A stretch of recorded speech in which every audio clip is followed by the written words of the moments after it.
So let's see today GFG problem of the day.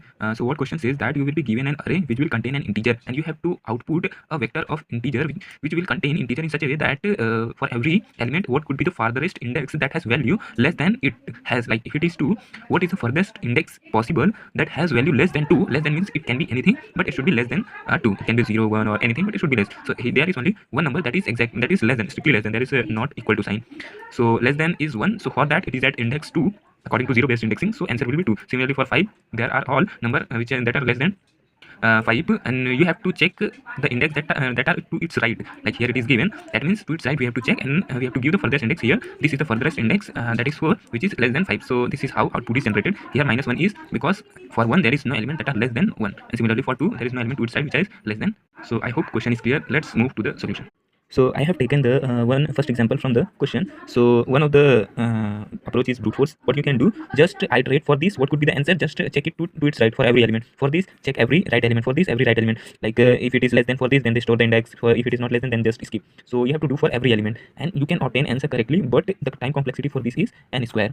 So we have to think some optimal approach. So let's move to that.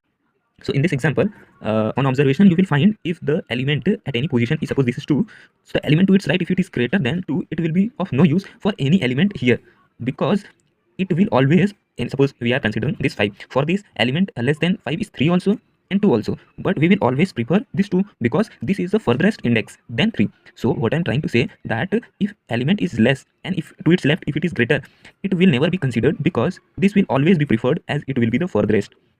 So keeping that logic in mind, I have created a suffix array which will store the minimum element to its right. Suppose it is 5, so minimum element to its right ever possible is 1. So for so corresponding index, correspondingly it will be 1. For this it will be 1. For 1 it will be 1, and for 3 it will be 2 because to its right the smallest possible is 2. For 2 it will be 2, and for 3 it will be 3.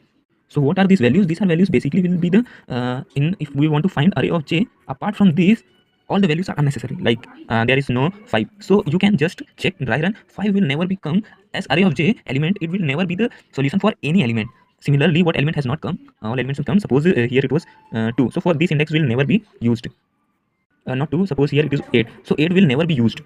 You can just try. If you are not convinced, you will find 8 will be never be used, because if there was 8 to its left, the minimum possible is 2, so here the 2 will come. So 8 will never be the answer for any element. So now what you can do, what you have to find, let's see. So for 5, what you have to do, you have to find less than 5, that is 4. Any number less than or equal to 4 will be considered. So I am coming to this suffix array. From here to here I will check what is the maximum value less than 4 that is possible. So from here you can just think of binary search. What to use, upper bound or lower bound?